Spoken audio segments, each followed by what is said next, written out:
So I have never believed in spirits or angels or ghosts or any of these supernatural things before. I've always been a pretty diehard atheist, honestly, most of my life, and I've had kind of like my defenses up when it comes to these topics, and been very close-minded to these topics, not really entertaining them.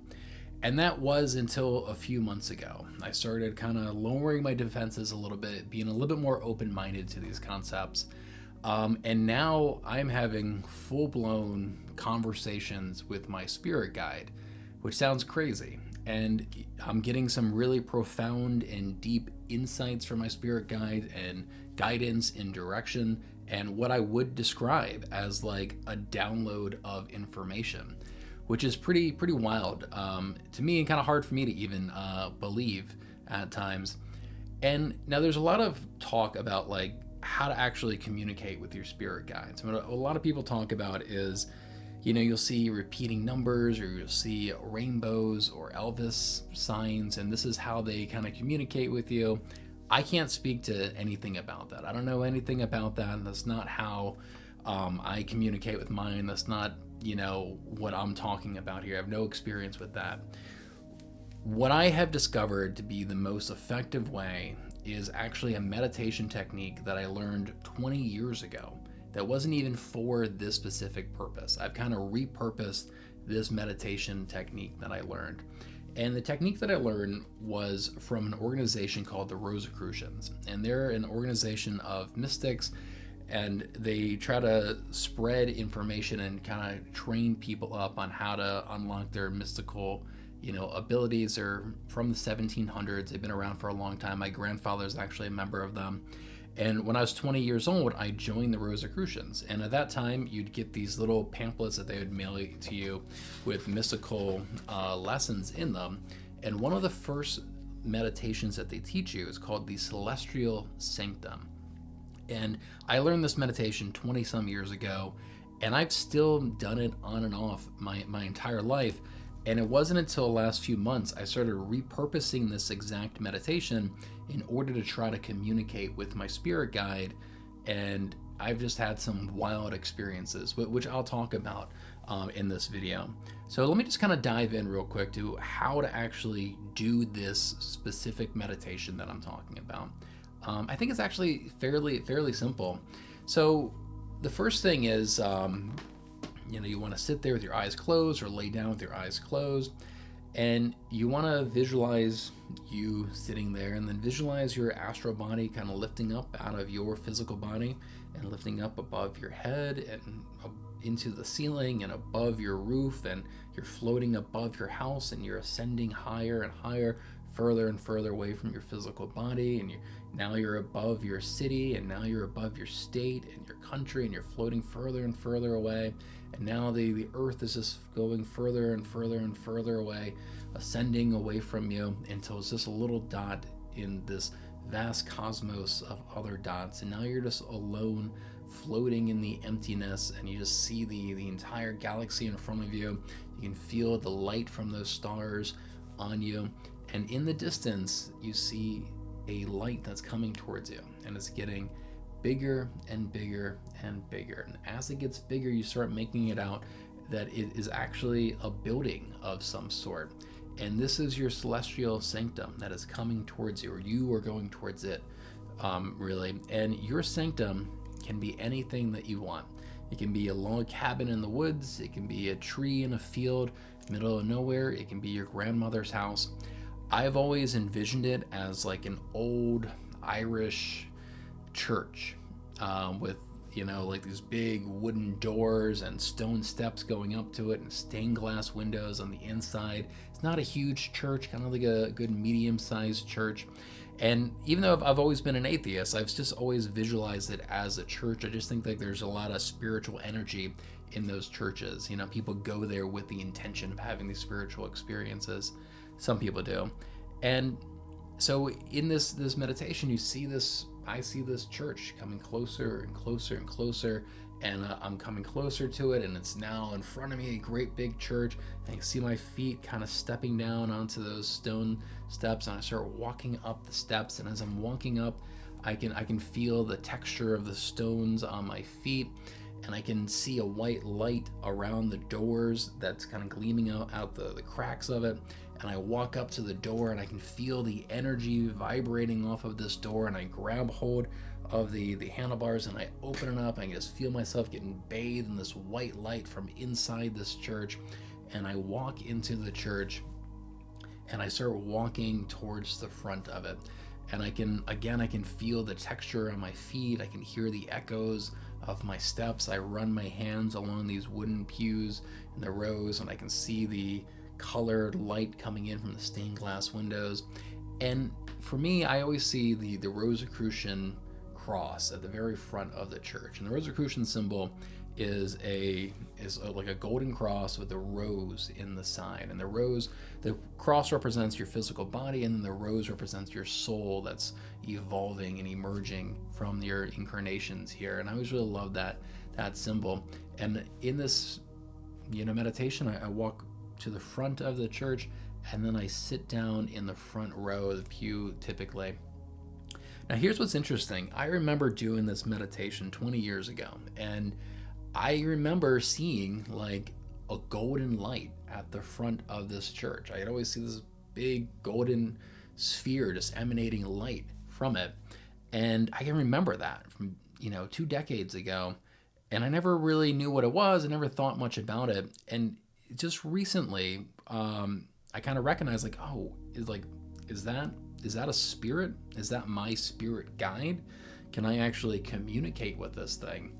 And so over the last couple of months, I've just tried talking to it and asking questions.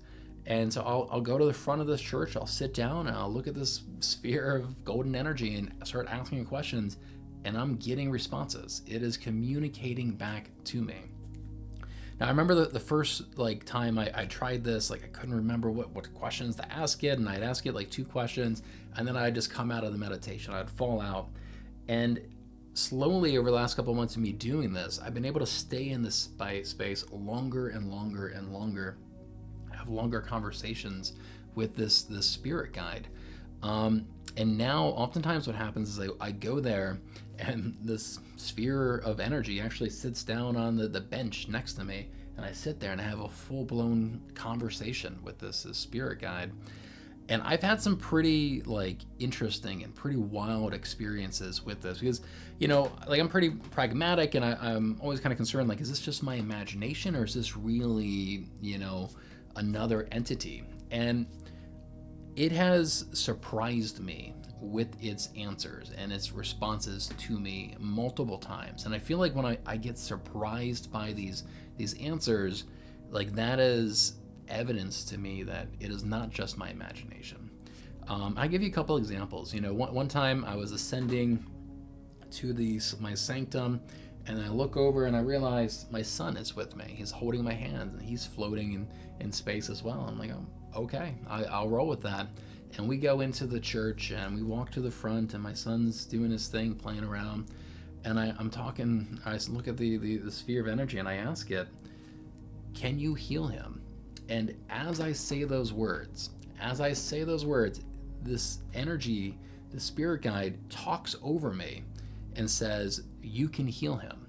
And I was like, no, you talked over me. Let me ask you again. Can you heal him? And as I say, can you heal him? It says, you can heal him. And it just struck me. I just had to take a step back, whoa. It took my exact words that I threw at it, can you heal him, and just flip the arrangement of the words, you can heal him.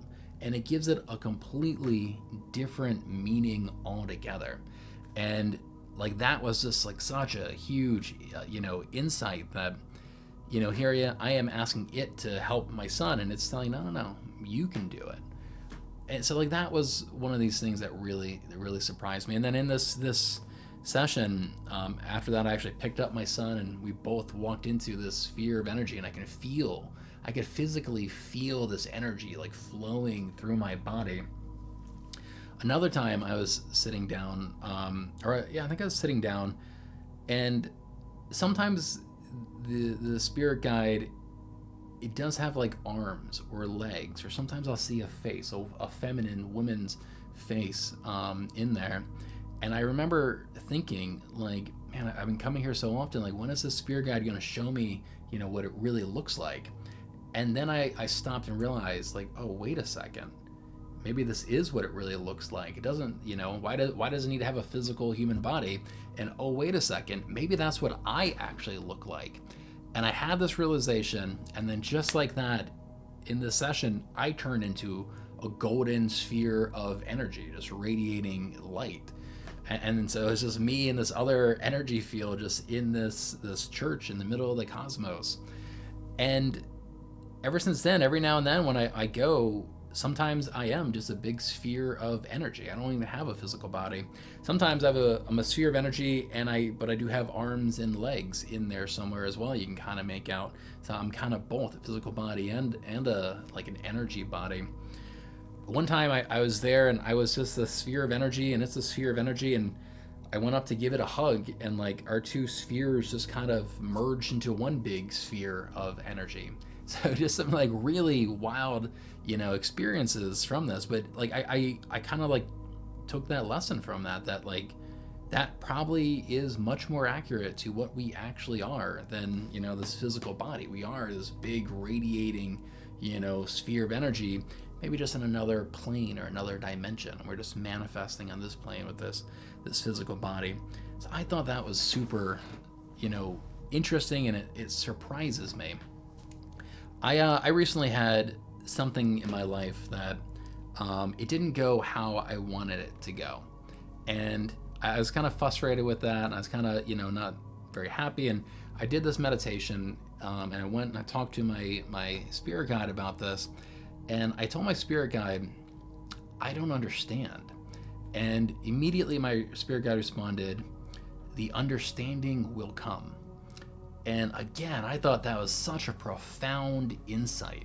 The understanding will come. When I look back at my divorce, at that time, I would have said this is the worst thing that ever happened to me.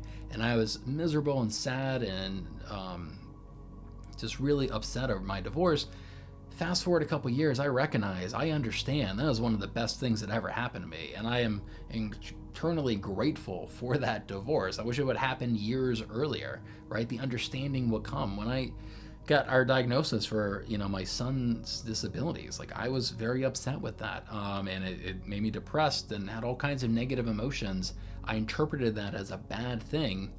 Now I understand, like, that's one of the best things that ever happened to me. It forever changed the path that my life was on, and I like the life that the path that my life is on now, right? The understanding will come.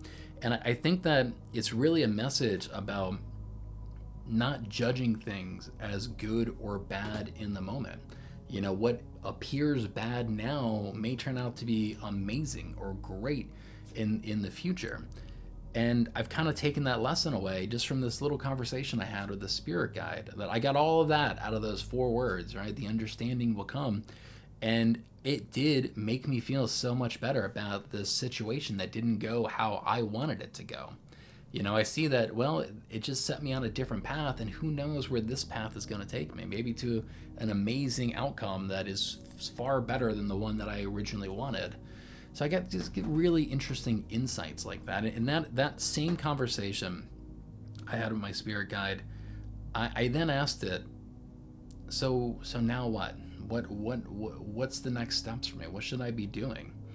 And this is when I got what seemed like a download of information, because it wasn't verbal, it wasn't visual, it wasn't auditory. I don't know how I got that information, but I could just clearly see what the next steps were for me. And for me, the next steps were to start a podcast, start a spiritual podcast. At that time, right now, I've been watching a lot of interviews with mystics and psychics and mediums and people in near-death experiences, and I just got this like download of information that like I shouldn't just be watching these interviews, I should be making these interviews, doing these interviews. And I could just clearly see that, I've started multiple businesses, and I've been creating content, YouTube videos and podcasts and blogs for 12, 13 years now. So that's like one path that I've been on. And I've also been on this spiritual journey the last couple years in particular. Like, been on this journey for 20 plus years, but the last couple years I've really accelerated this. And I get to see both these paths kind of crossing right now and blending. And like, now I need to take this 10, 12, 13 years experience of content creation and meld it with my, spiritual journey to go on this other path. And I get to see this clearly, like what it is that I need to do. And like my spirit guide somehow told me, like, I need to start doing interviews and I need to start a spiritual podcast and really focusing on this channel and on this type of content. And I have another business, and of course I immediately was like, well, I can't stop doing this other business to go focus on this. And I just got this like insight somehow that like, well, I need to hire an assistant. Now is the time to hire an assistant. Like, yes, I can do this other business and this one if I hire an assistant. And I would describe that as like a download of information. I have a clear vision and clear path ahead of me of what it is that I need to be doing. And so that day, I went and got the URL eternaldreamers.org. I created a website for it using Squarespace. I set up my podcast. I scheduled my very first interview for a few days later. Now I've got a podcast up with a few episodes already. And like, this is now the path that I know that I should be on. And I just somehow got that insight from this meditation, visiting with my spirit guide in the celestial sanctum, which is pretty just mind-blowing to me.